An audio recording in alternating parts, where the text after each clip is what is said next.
Kelihatan, Mbak. Sip. Oke, kita mulai aja ya. Kita akan ngomongin tentang gimana cara memulai bikin portfolio.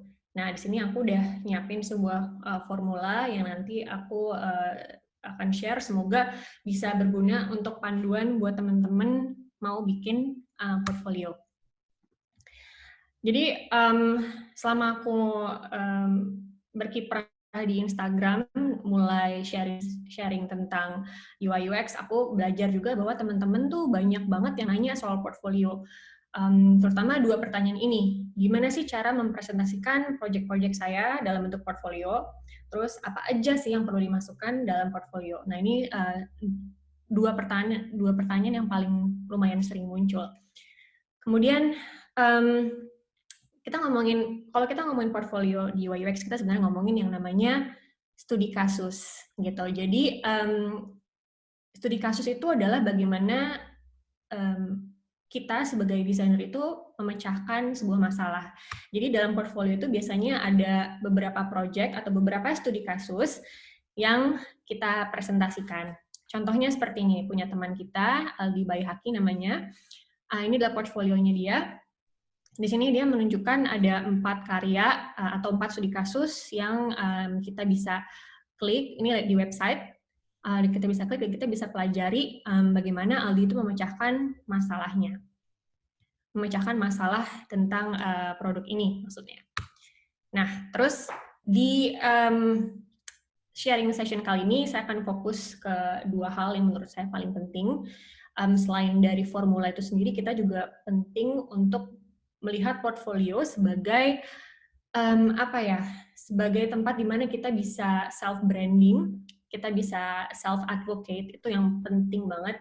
Bagaimana cara kita bisa selling ourselves in the industry gitu. Jadi kita gimana caranya supaya bisa menjual branding diri kita atau portfolio kita itu di job industry. Sangat penting untuk kita mengenali diri kita gitu. Jadi jangan sampai kita tuh meniru-niru apa yang orang lain lakukan, karena kita akan bersaing di sebuah industri yang orang tuh sangat lumayan ketat ya persaingannya. Jadi sebaiknya kita benar-benar paham dan bisa mengartikulasikan siapa sih kita ini, apa sih kekuatan kita, apakah skill set kita. Coba lebih kenali keahlian kalian, apakah kalian tuh lebih condong ke UI atau visual design, atau ada juga yang lebih condongnya ke research atau konsep, atau mungkin kalian condong ke keduanya. Nah, nanti ini akan saya bahas lebih lanjut.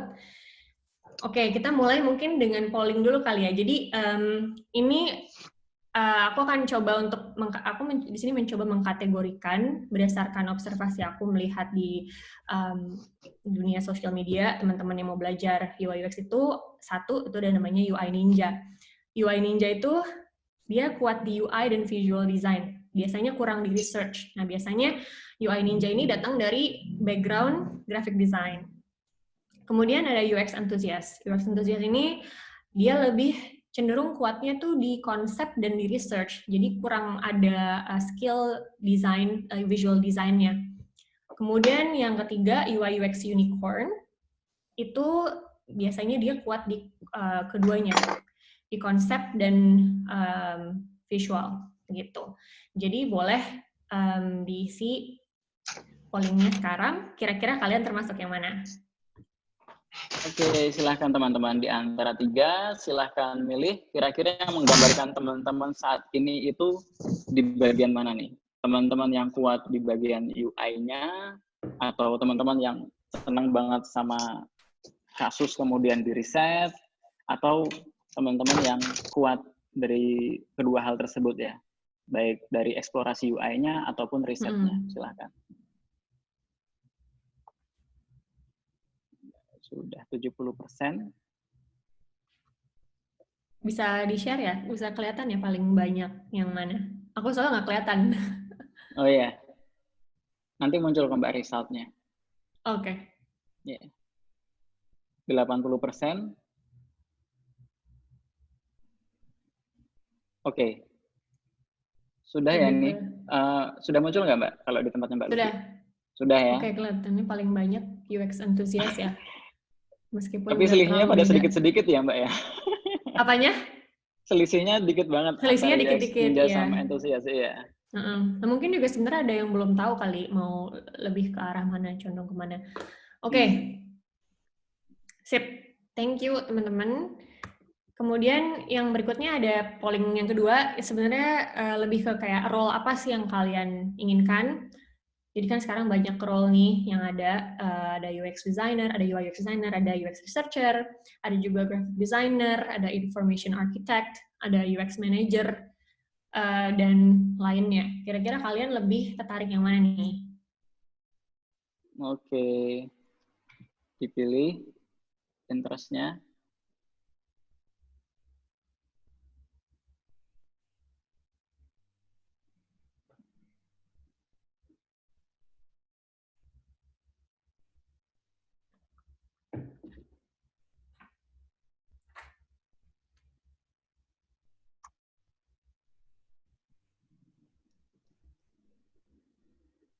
Oke, sudah Mbak.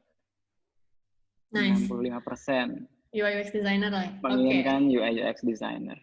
Ya. Sip. Kita lanjut ya. Thank you untuk yang sudah ngisi pollingnya. Nah, sekarang aku juga mau sedikit exercise. Kalian mungkin bisa siapkan kertas dan apapun untuk menulis. Nah, ini kan tadi aku bilang di awal untuk bagaimana supaya kita bisa self-branding ya. Tadi kan aku bilang bagaimana kita bisa mengartikulasikan profil kita sejelas mungkin gitu untuk bisa bikin kita stand out di antara kandidat yang lain gitu. Tadi kan udah ada ya, misalnya tadi kita ambil satu kategori tadi yang UI Ninja. Nah, UI Ninja ini kan tadi dia UI dan visual designer kurang di research, ya kan? Terus role yang kamu inginkan apa tadi? Oke, UI UX designer. Ini buat lebih ke kalian aja sih, lebih ke exercise aja. Terus penting untuk kita bisa sekarang, kenapa kamu pengen role tersebut? Coba deh kira-kira dipikirin, kenapa sih kamu pengen jadi UI UX designer? Apa sih motivasi kamu untuk role tersebut? Kemudian unique skill apa yang kamu punya? Apa sih yang membuat kamu tuh stand out? Contohnya gini nih. Ini adalah motivasinya. Contohnya dia pengen jadi UI UX designer karena I want to create a delightful and intuitive user experience to help users and business achieve their goals. Misalnya kayak gitu. Jadi jangan karena pengen jadi UI UX designer karena lagi ngetren aja gitu. Sebaiknya kalian ada motivasi yang bisa mengimpact ke user atau ke bisnis gitu misalnya. Kemudian unique skill-nya misalnya kalian udah jago ilustrasi misalnya atau misalnya jago animasi. Nah, itu bisa dibikin stand out tuh di situ. Atau misal kalian punya pengalaman sama desain sistem. Jadi kan ada desainer tipe-tipenya kan ada yang lebih kuat di beberapa area. Nah, itu harus ditonjolin. Nah, nantinya nih, ini kalau misal kalian sudah jelas bisa mengkategorikan atau mengartikulasikan profil kalian, nanti ini akan jadi perkenalan untuk kalian bisa mengenalkan diri kalian sebagai siapa sih, gitu. Jadi, ini, halo, nama saya saya adalah seorang tadi UI UX designer. Kalian dan fokus saya adalah misalnya visi saya adalah apa gitu. Jadi contohnya gini. Halo, nama saya Yonas. Saya adalah seorang UI UX designer. Keahlian dan fokus saya dalam mendesain adalah desain sistem dan animasi. Visi saya adalah menciptakan user experience yang tidak hanya intuitif, tapi juga menyenangkan agar memudahkan pengguna dan bisnis dalam mencapai tujuan mereka. Nah, gitu contohnya. Ini tuh satu kalimat yang benar-benar kayak Twitter aja sih. Kayak misalnya kita ada 140 karakter, itu kita punya limit itu untuk menjelaskan siapa diri kita gitu. Nah, ini nanti bisa disiapkan juga dalam bahasa Inggris gitu. Karena kan sebenarnya mungkin lebih cenderung ke bahasa Inggris ya kalau sekarang, karena kan nggak tahu nih, mungkin Mas Ucil bisa ngasih insight juga, kalau aku nggak tahu soalnya di Indonesia kayak gimana. Tapi kalau misalnya pakai bahasa Inggris, itu akan membantu kita juga supaya dapat klien internasional gitu. Jadi lebih internasional gitu. Gimana Mas Ucil? Betul. Memang beberapa perusahaan pun, misalnya di Jogja sendiri ya Mbak ya, di Jogja sendiri pun juga mempunyai beberapa requirement yang apa namanya, yang paling tidak itu tuh bisa berbahasa Inggris gitu. Bahkan dulu aku pernah kayak misalnya ketika chattingan nih sama recruiternya nih, dia pakai bahasa Inggris gitu kan. Kemudian aku, aduh bahasa Inggrisnya nanti dulu deh pas interview gitu kan. Aku balasnya pakai bahasa Indonesia, dia balasnya bahasa Inggris terus. Kemudian memang yang dibutuhkan minimum requirement-nya memang harus fluently bahasa Inggris kayak gitu. Jadi sebenarnya deskripsi bahasa Inggris ini juga penting banget sih Mbak. Ya. Biar rekruternya cocok sama kita gitu kan. Betul. Oke. Nah, itu insight yang bagus dari industri di Indonesia, dari Mas Ucil. Nah, kemudian setelah itu, nah ini juga penting banget nih. Jadi, kalau kalian cari job ads online, itu penting untuk dibaca. Itu penting banget untuk dibaca job description-nya, karena nanti setelah kalian baca job description-nya, kalian bisa breakdown tadi job description-nya apa aja, seperti ini contohnya. Nanti ini akan membantu kalian buat rating. Jadi dari ini nih, skill ini, kalian segimana sih skill-nya? Apakah memenuhi dari 1 sampai 5? Kalian seberapa kira-kira di skill itu? Contohnya nih, kalau tadi si Yonas, si UI UX designer, si UI Ninja ini, dia, nih contohnya, strong understanding of design and usability principle, visual hierarchy, spacing, typography, ini kan desain banget ya, gitu. Terus, nah, kita lihat nih, jadi dia nge-rate-nya tinggi misalnya. Nah, terus yang ini good problem solving ability, oke, dia pernah belajar desain itu problem solving, ya kurang lebih oke lah gitu. 3 misalnya. Kompeten UX strategy, design decision relating to user, business, and product goals. Kurang lebih juga 3 karena dia punya pengalaman misalnya freelance dengan klien, dia jadi mengerti dari bisnis perspektif misalnya.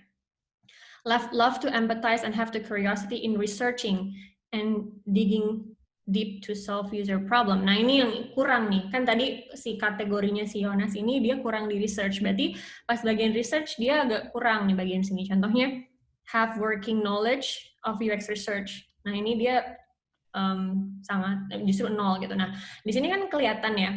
Di sini kelihatan bagian mana yang sebenarnya supaya kita bisa fit, supaya profile kita bisa fit ke apa yang dibutuhkan di job market itu, kita perlu menyesuaikan.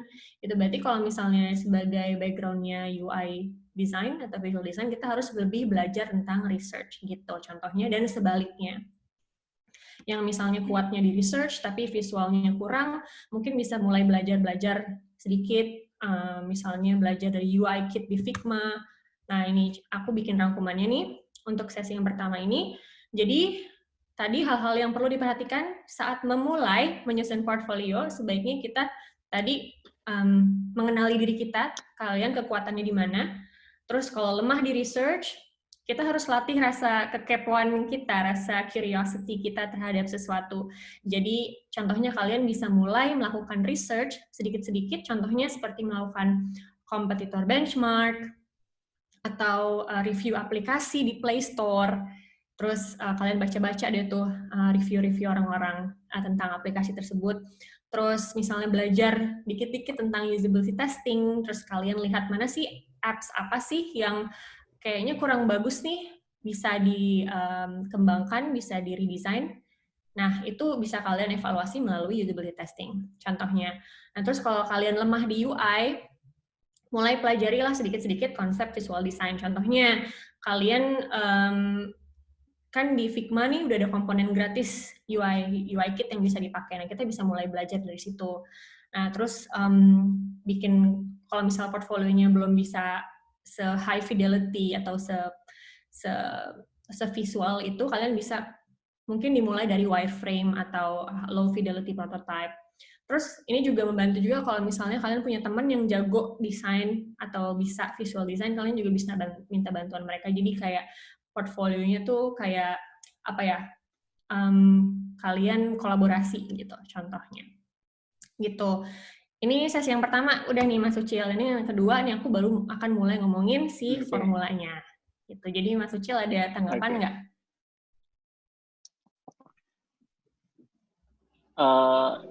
Ternyata Mbak Luki baru aja nih nge-mention kalau ini tuh kita belum masuk formula deh, ini mau masuk formula. Padahal menurutku itu tadi kayak penyusunan profil tadi itu merupakan sebuah formula juga nih Udah Mbak. formula itu penting banget kalau kita itu penting banget kan untuk mendeskripsikan kita secara singkat. Misalnya di Instagram kita gitu kan, di bio itu kan bisa kita pakai tuh. Betul. Gitu. Kemudian juga aku setuju banget sama bagaimana ketika kita itu harus membaca ininya, memahami tentang requirement dalam sebuah jobs terkait dengan hal-hal apa yang harus kita kuasai untuk fit ke dalam sebuah job itu juga jadi sebuah, terkadang gini Mbak, kita bisa manfaatkan sebuah job description itu menjadi sebuah reflection untuk diri kita gitu. Hal Betul apa yang sekali. memang tadi kita kurang, kemudian yang seharusnya nanti kita siapkan mungkin 3 atau 6 bulan ke depan gitu kan. Misalnya nih, kita mungkin lemah di riset gitu kan. Oke, aku akan invest waktuku nanti 6 bulan ke depan, aku harus bisa menguasai riset nih. Nah, kemudian teman-teman jadi punya ada step ke depan nih. Mau ikut bootcamp kayak atau mau ikut webinar dan memperbanyak bacaan terkait dengan riset. Betul. Ada banyak hal yang bisa kita manfaatkan untuk memahami dari memahami sebuah requirement dalam sebuah jobs. Gitu sih Mbak. Iya nggak sih Mbak Luki? Bener banget. Makasih rangkumannya nih Mas Ucil. Ya itu bener banget, setuju banget. Dan sebenarnya tadi si job description tadi listnya itu kita emang nggak harus selalu 5 gitu, nggak harus selalu betul. Nggak harus kita harus perfect di semuanya, enggak gitu. Paling enggak kalau misalnya kalian bisa research dikit-dikit itu 2 poin 3 poin ya cukup lah gitu maksudnya. Iya, dan bahkan memang poin-poin yang ada di job description di job requirement itu tuh bisa menjadi pengetahuan kita bahwa ternyata kebutuhan industri saat ini tuh seperti ini loh. Iya. Perkembangan kebutuhan industri pun kita juga update gitu sih. Ya seringkali yang aku lihat nih, jadi kita bikin aja, tapi kita tuh nggak ngelihat apa yang dibutuhin sama market, apa yang dibutuhin sama industri, itu padahal penting banget gitu. Kita bisa jadi lebih fit gitu ke market. Oke, langsung berikutnya nih yang benar langsung formulanya yang aku bikin. Main formula nih Mbak. Main formula, jadi bisa diingat, ini gampang sih diingatnya. Jadi apa sih best practices apa aja yang perlu kita perhatikan saat menyusun portfolio supaya dilirik perusahaan? Katanya sih supaya dilirik perusahaan ya gitu. Oke, namanya formulanya itu adalah SKSD. Nah, gampang kan diingatnya. Jadi aku sengaja bikin formula ini biar gampang diingat gitu, SKSD. Jadi S-nya itu yang pertama itu solving problem, terus keep it simple, storytelling, dan deliverables. Jadi solving problem, keep it simple, storytelling, dan deliverables. Nanti ini aku jelasin satu persatu. Kita mulai dari yang namanya solving problem. Nah, desainer itu kan emang tugas utamanya itu kan adalah solving problem ya. Jadi makanya tadi aku sebutin case study atau studi kasus itu. Jadi studi kasus itu menjelaskan sebuah desain proses, dan desain proses itu adalah solving problem. Jadi kalau misalnya kita mau membuat portfolio, kita harus menunjukkan bagaimana cara kita memecahkan sebuah masalah sebagai seorang desainer. Ini yang sering kali dilupakan oleh para desainer atau mungkin kurang pemahaman ya. Jadi kayak saat kita mulai bikin portfolio, kita tuh cenderung menunjukkan galeri desain, bukan studi kasus. Nah, mungkin ini sini akan menarik, kita akan ada quiz nih. Nanti boleh dibantu ya dari panitia untuk bantu share linknya. Jadi, bedanya galeri desain dan studi kasus itu apa sih? Gitu. Jadi, galeri desain, kita mulai dari galeri desain. Galeri desain yang sebelah kiri ini, itu fokus pada hasil akhir. Jadi, kalau kita nunjukin portfolio, itu biasanya orang tuh nunjukin hasil akhirnya doang, tapi nggak ngejelasin prosesnya, proses memecahkan masalahnya gimana sampai akhirnya kita sampai di solusi ini. Nah, yang ngebedain dengan studi kasus itu fokus pada bercerita, menjelaskan prosesnya, proses sampai akhirnya gimana kita dapat solusi itu. Nih, aku bakal lihat hasil akhirnya, tapi di sini dia jelasin lebih detail. Nggak detail-detail banget, tapi kurang lebih, jadi kita tahu gitu background-nya kenapa ada project ini, terus dia ngasih lihat proses research, dia interview, sampai akhirnya dia mendefinisikan problemnya apa aja, insights-nya apa aja. Jadi kelihatan gitu, dari research itu ada problem yang akan di-solve, kemudian baru dia kasih lihat solusinya. Kalau dia kasih lihat solusinya, nah ini benar-benar lengkap gitu proses desainnya. Gitu. Oke. Jadi semoga cukup jelas, karena habis ini kita akan ada sedikit quiz. Aku akan ngasih lihat ada 5 pertanyaan nih. Aku bakalan, nanti panitia bakal nge-share linknya satu persatu. Jadi teman-teman pantengin linknya di Zoom. Nah, link yang pertama ini ya udah di-share belum ya? Aku nggak kelihatan nih. Sudah itu Mbak di chat.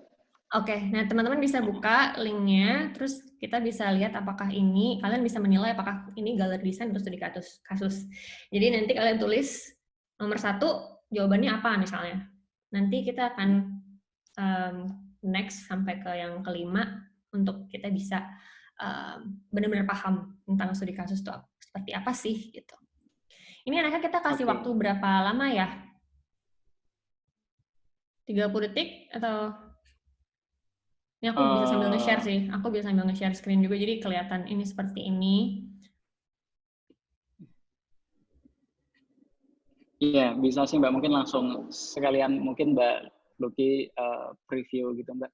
Nah, ini aku preview. Jadi supaya kelihatan, takutnya kan teman-teman mungkin pengen liatin di scroll-scroll sendiri, jadi bisa linknya sambil dibuka juga kalau mau. Oke, udah kali ya. Untuk yang pertama, semoga udah bisa terjawab. Terus yang kedua, ini.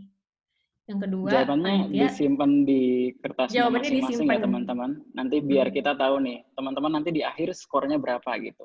Betul. Nah, yang link kedua udah di-share ya. Aku buka juga deh.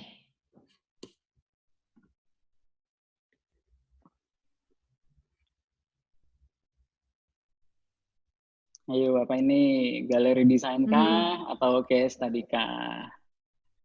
Ya. Nggak mesti yang namanya nampilin karya terus ada banyak teksnya itu merupakan case study ya Mbak ya?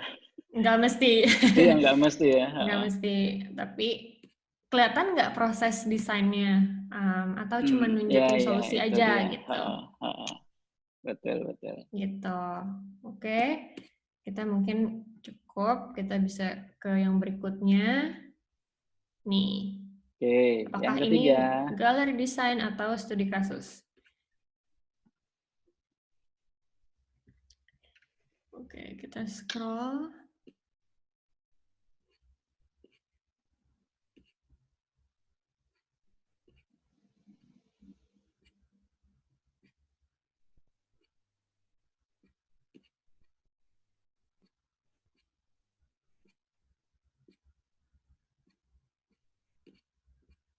Oke. Oke, silahkan dijawab teman-teman. Yang ketiga. Yang ketiga, ini 2 lagi nih, dikit lagi. Oke, lanjut Mbak. Lanjut ya. Oke, apakah ini studi kasus atau galeri desain?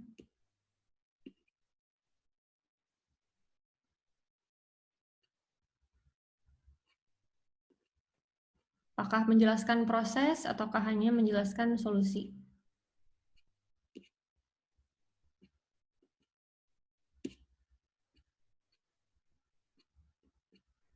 Oke.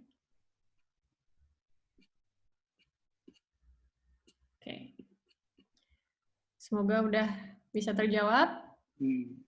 Sudah banyak yang jawab nih Mbak, yang keempat. Sudah, oke. Yang terakhir ya, apakah ini galeri desain atau studi kasus?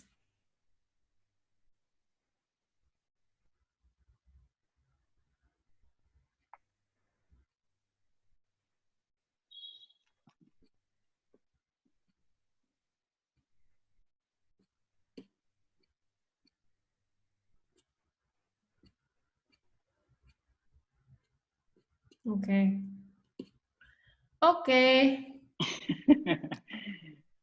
Iya, oke. Oke, semoga sudah terjawab semua. Kita bisa langsung kita cek nih skornya. Ini ada yang coret-coret, itu siapa ya? Oke, yang pertama itu jawabannya adalah galeri desain. Siapa yang betul? Siapa yang betul? Itu coba sambil dihitung skornya ya. Ini kenapa? Karena ini ya cuma nunjukin solusi aja, nggak dijelasin kok bisa ada ini, gitu bisa. Oke. Terus yang kedua, ini adalah studi kasus.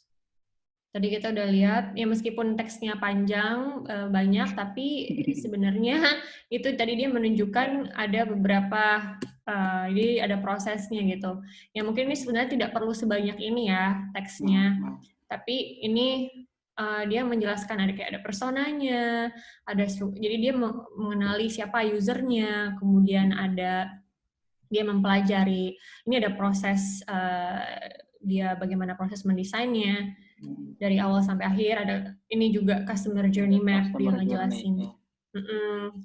Terus ada card sorting, dia melakukan research, ada information architecture, gimana sampai akhirnya information architecture navigasinya bisa sampai seperti yang sekarang karena ada proses research sebelumnya. Kemudian dia sketching dulu sampai akhirnya dia bikin visual design dan sampai akhirnya dia punya solusi yang sampai akhirnya di launch, ada A/B test sampai dia ada ininya juga, conclusion-nya. Jadi kayak ada learning-nya juga. Nah, gitu. Bahkan sampai bikin desain sistem ya itu ya, Mbak ya? Iya, sampai desain sistem lengkap banget. Iya. Kalau yang ini apa, Mas Ucil? Masih inget nggak? Tadi itu kayaknya ini galeri desain deh. Kalau aku nggak ingat ya. Sebentar. Ke bawah-bawah deh, Mbak. Overview. Problems. Use case. Design decisions. Terus. Ini udah design decision-nya dia. Showcase. Kok iya ya? Wait. Reflections. Aduh nih, ini kok ada kayak pemetaannya gitu ya? Sebentar, ada prosesnya juga. Ya, dia ada prosesnya di awal, dia melakukan ada proses discover, define, design, deliver, ada proses iterasinya. Jadi dia melakukan research juga. Tapi tidak menceritakan, sebentar, itu ada risetnya ya, riset. Iya. Dia kayak ya harusnya case study sih Mbak, ini apa hasil risetnya sudah ada. People don't know where to find inspiration or the ideal vendors. Dia sudah mendefine ini, harusnya sih dia sudah melalui proses riset gitu. Betul. Ya, jadi ini studi kasus. Case study ya, oke. Iya. Nyaris salah saya. Nyaris. Oh, yang ini adalah. Nah, ini galeri desain. Karena kalau kita lihat ya dia hanya ngasih lihat galeri yang bagus aja, galeri desain yang kelihatannya bagus, tapi kita nggak tahu apakah ini menjawab permasalahan yang ada gitu. Ini yang kurang dari si case tadi yang ini, galeri desain. Kemudian ini yang terakhir, ini adalah studi kasus juga. Jadi kalau kita lihat di sini, studi kasus ya. Ada problemnya apa ya kan? Kemudian terus ini kayak dia menganalisa setiap page-nya. Dia di sini kayak so much blue, the CTA didn't stand out at all. Jadi kayak ada eksplorasinya dulu di awal, kemudian dia melakukan research. We had a month to explore and research different directions to display student progress. We started by interviewing 10 non-math teachers, jadi jelas gitu. Terus ini ada problemnya, teacher wants to see individual student effort, teachers want to identify group of students. Ini jadi kayak, mulai dari memahami permasalahannya dulu, baru dibikin solusinya gitu. Semoga ada yang benar semua nggak nih teman-teman? Canggih nih, ada yang benar semua Mbak. Ada yang benar semua nggak? Iya, ada yang benar semua nih, ada. Nice. Oke.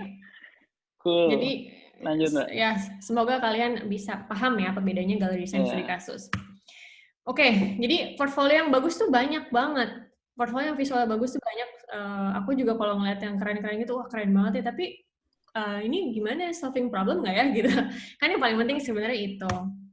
Jadi yang perlu ditonjolkan kualitas kalian sebagai desainer adalah proses dalam memecahkan masalah yang tepat guna. Jadi bukan hanya pada seberapa menarik visualnya. Visual yang menarik itu penting, tapi lebih menarik kita sebagai recruiter gitu untuk bisa mau merekrut desainer, yang kita lihat adalah mindset dan problem solving prosesnya gitu. Nah, ini adalah metodologi yang bisa kalian ikuti, design thinking atau user centric design, di mana ada double diamond ini, ada dua apa ya, diamond tuh ada dua double diamond ini. Yang pertama itu problem, yang kedua adalah solution. Nah, jadi kebanyakan tuh desainer yang aku lihat yang tadi langsung ke solusi itu langsung ke sini nih. Jadi yang problemnya ini nggak kayak kelupaan gitu. Jadi solusinya tuh belum tentu tepat guna gitu. Jadi kalau misalnya kita bikin portfolio fokus di problemnya dulu, jadi kita tuh yakin gitu, kita akan lebih percaya diri dengan solusi yang kita bikin. Itu nggak hanya karena kita suka aja desainnya, nggak hanya karena bagus, tapi juga karena user emang butuh atau itu impactful ke user dan ke bisnis gitu. Ini kalian bisa googling double diamond design thinking, dan ini ada metodologi yang bisa kalian pakai untuk bikin portfolio, bikin studi kasus, sorry. Terus yang kedua, keep it simple. Kita nggak perlu curhat tentang gimana proses kita, langsung aja ke problem atau ke lebih ke kayak materinya. Jadi itu balance sih. Jadi kalau kalian tadi lihat contoh-contohnya itu kan ada yang banyak teksnya, itu juga sebenarnya bukan contoh yang bagus ya. Aku nggak ngasih contoh itu sebagai contoh yang bagus, harus mungkin lebih dipersingkat. Karena portfolio itu sebenarnya lebih ke kayak teaser aja sih gitu. Itu teaser di mana kita kalau mau menjual produk kita ngasih ya nggak semuanya langsung dikasih lihat, tapi ya dikit-dikit lah gitu loh. Tapi at least udah bisa menjelaskan tadi yang solving problem itu. Yang pertama, gimana caranya supaya kita bisa simple bikin portfolio?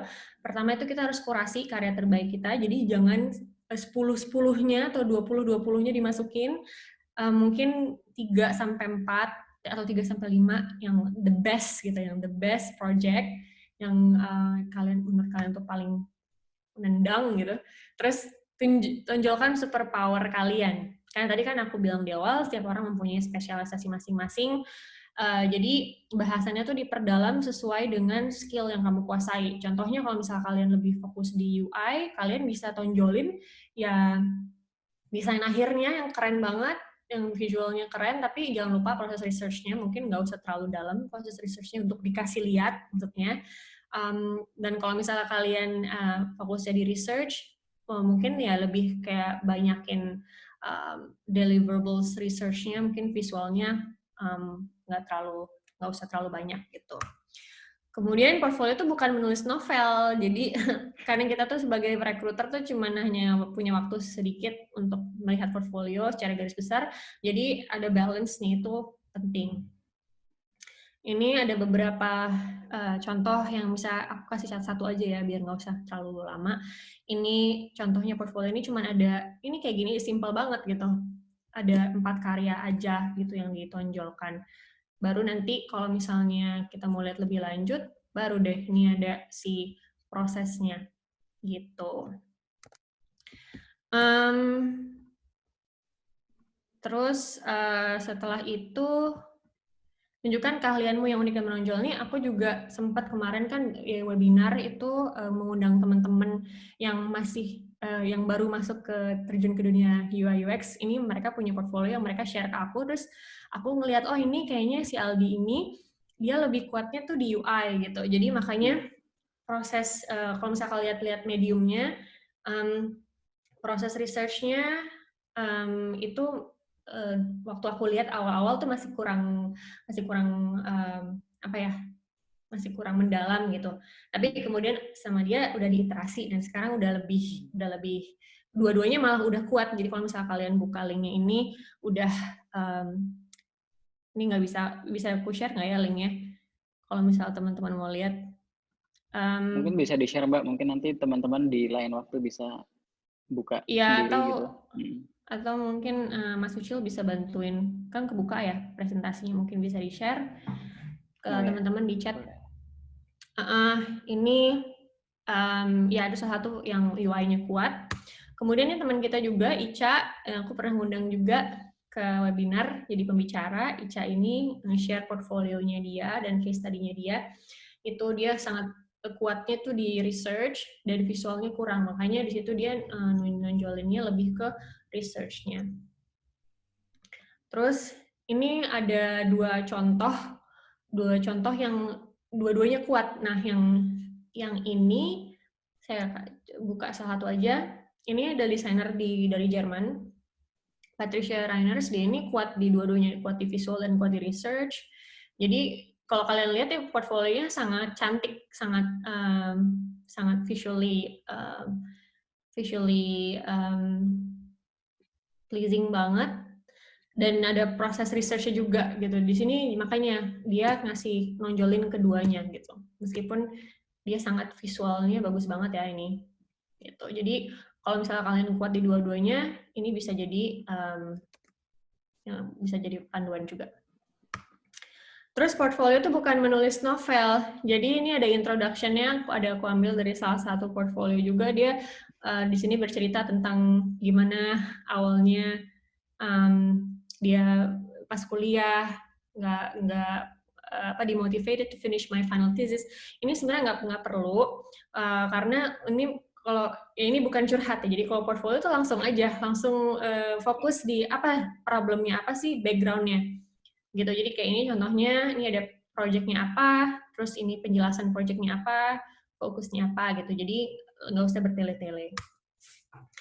Oke. Berikutnya storytelling. Nah, jadi kalau storytelling itu menunjukkan bahwa kita tuh bisa berkomunikasi dengan baik. Dan kita juga secara emosional tuh kita melibatkan audience dengan cara yang lebih meyakinkan. Karena storytelling itu sangat kuat impact-nya. Nah, ini struktur storytelling dalam membuat portfolio UX nih. Contohnya pas pembukaan kita ada judul, terus ada judulnya itu nama project-nya misalnya, kemudian ada overview dari case study-nya apa sih project ini tentang apa sih, kemudian ada problem statement-nya apa, yang masalah apa yang akan kalian pecahkan, users-nya siapa, terus kalian roles-nya di situ apa, responsibility kalian misalnya sebagai UI UX designer di situ apa, ngapain sih gitu. Dan scope-nya tuh lebih ke apa, apakah mobile app, ataukah website, ataukah mungkin offline, ataukah apa gitu misalnya. Dan tools ini juga sebenarnya penting nggak penting, karena tools itu bisa dipelajarin. Kalian di sini juga, kalau misalnya kalian belum bisa pakai tools yang ada, kalian bisa tulis pen and paper atau post-it. It's okay gitu. Menurut aku sih, kalau aku personally, tools itu bisa dipelajarin. Jadi kalau misalnya kalian belum yakin bisa menggunakan tools tertentu, kalian bisa mulai pelajari. Tapi kalau kalian belum expert, it's okay, bisa dipelajarin. Terus kemudian ada penjelasan proses. Ini yang tadi aku bilang design thinking itu. Ini kalian bisa masukin di sini, mulai dari understanding the problem, kemudian mendefinisikan problem. Jadi di sini kalian melakukan research biasanya dari understanding problem, terus the problem definition itu dari research itu insight-nya apa, kemudian dibikin solusi, kemudian di prototype dan di tes. Gitu. Ini biasanya pakai metode design thinking. Kemudian penutupnya ini juga penting banget. Aku seneng banget kalau ngelihat orang yang bikin portfolio itu ada pembelajaran, karena desain itu kan proses yang terutama di product development itu iteratif ya. Itu prosesnya itu tidak pernah berakhir. Itu selalu harus di-optimize. Jadi nggak ada yang desain yang perfect, nggak ada gitu. Jadi itu butuh pembelajaran gitu. Jadi aku seneng banget kalau ngeliat orang yang dari project ini aku belajar ini. Atau kalau misalnya udah ada yang udah pernah kerja di perusahaan atau pernah punya klien, kalian punya outcome, misalnya dari desain kalian itu bisa increase conversion rate berapa persen, atau kalian bisa increase rating di Play Store berapa persen, itu ditulis di situ outcome. Jadi beda ya outcome sama pembelajaran. Outcome itu biasanya lebih ke measurable, bisa dihitung, berhubungan dengan key performance indicator dalam bisnis. customer satisfaction. Kalau pembelajaran itu lebih ke kayak gimana refleksi kalian gitu. Apa yang kurang dalam proses desain kalian. Nih contohnya, ini yang tadi ada pembukaan ini, nama projectnya, overview-nya apa, terus usersnya siapa, problemnya apa, terus tim di role kalian apa, dan kalian di situ teamwork atau sendiri itu bisa dijelaskan. Kemudian ini juga ada beberapa contohnya untuk kita bisa ngasih lihat si pembukaan ini. Ini kayak role, teammates, practices, methods, and tools. Kayak tools ini juga bisa kalian cantumkan. Ini juga timeline misalnya, success metric tadi aku bilang itu loh, success metric, business goal-nya apa, problem. Jadi ini sebagai pembukaan ini sangat penting.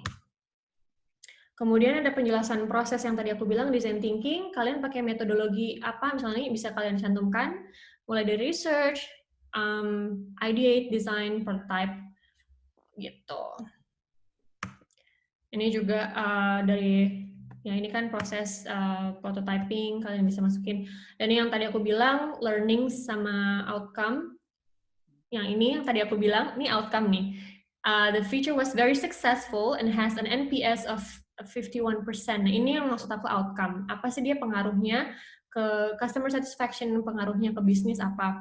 Kemudian learnings. Kalau learnings ini yang tadi aku bilang refleksi. Oh, ini ternyata gue suka banget pakai journey maps. Ini journey maps are my new best friend. Kan kayak lucu gitu. Oh, learningnya ternyata user journey map tuh kompleks banget tapi helpful banget contohnya gitu. Ini aku suka banget kalau ada yang masukin ini. Nah, yang terakhir nih, teman-teman dan Mas Ucil, ini adalah deliverables. Oke, mungkin bahasanya agak-agak ribet ya. Deliverables itu maksudnya lebih ke kayak artefak, kayak affinity map, wireframes, prototypes. Jadi visualisasi atau framework yang kalian bisa pakai untuk bisa menjelaskan desain kalian gitu. Nah, tapi seringkali nih kita karena saking banyaknya deliverables kayak persona, affinity map, customer journey map, semuanya mau dimasukin. Sebenarnya jangan dimasukin semuanya juga, tergantung kebutuhan gitu. Kebutuhan, tergantung, jangan mentang-mentang, journey map semua harus masukin. Nggak mesti. Jadi tergantung project kalian. Misalnya persona, gue butuh persona untuk menjelaskan research gue ini fokusnya ke user ini doang nih, berarti persona nggak boleh masuk gitu. Kalau misalnya nggak perlu, nggak apa-apa, nggak usah masukin. Flowchart ini juga aku mungkin ya terserah kalian sih. Kalau misalnya kalian benar-benar ngedesain flow baru, itu bisa dimasukin. Kalau misalnya flow-nya udah ada, mungkin nggak perlu dimasukin. Ya prototype ini kayaknya sih penting ya, ini kayak paling penting dimasukin. Mungkin bisa dijelasin mulai kayak proses dari sketching sampai low fidelity kayak wireframe aja, sampai akhirnya ke yang high fidelity. Itu mungkin bisa dijelasin juga, bisa dikasih lihat kayak prosesnya. Affinity map juga, ini juga banyak yang pakai untuk synthesis research. Jadi itu tadi solving problem, keep it simple, storytelling sama deliverables gitu. Tapi satu lagi nih, vitamin C. Ada vitamin C-nya. Vitamin C-nya tuh creativity. Jadi kayak aku ada beberapa contoh nih. Kita kan pengen stand out ya. Kalau stand out tuh kita mesti kreatif gitu kan. Karena nanti kok semuanya ngikutin yang tadi SKSD tapi kayak semua sama yang lain gitu, nanti akan jadi nggak stand out. Misalnya kalian bisa masukin karakter yang kalian tuh misalnya contohnya orangnya suka bikin copywriting yang lucu-lucu gitu, kayak gini nih misalnya, witty and smart tone voice, here's to portfolios full of pretend design work gitu. Jadi ini kayak apa ya, ironis gitu. Ini desain gue yang desain bohong-bohongan gitu misalnya contohnya. Kan kayak apa ya? It's witty but smart gitu. Terus ini juga ada contoh kayak behind the scenes misalnya, ini dia ngasih lihat desain proses yang kebuang sama dia, yang sayang sebenarnya. Dibuang sayang lah misalnya. Contohnya kayak gitu tuh bisa dimasukin juga kayak lucu-lucuan gitu buat di portfolio kalian. Jadi beda sama sama orang lain gitu. Ini bisa dipikirin, kalian terserah mau sekreatif apa, ya itu tergantung kalian.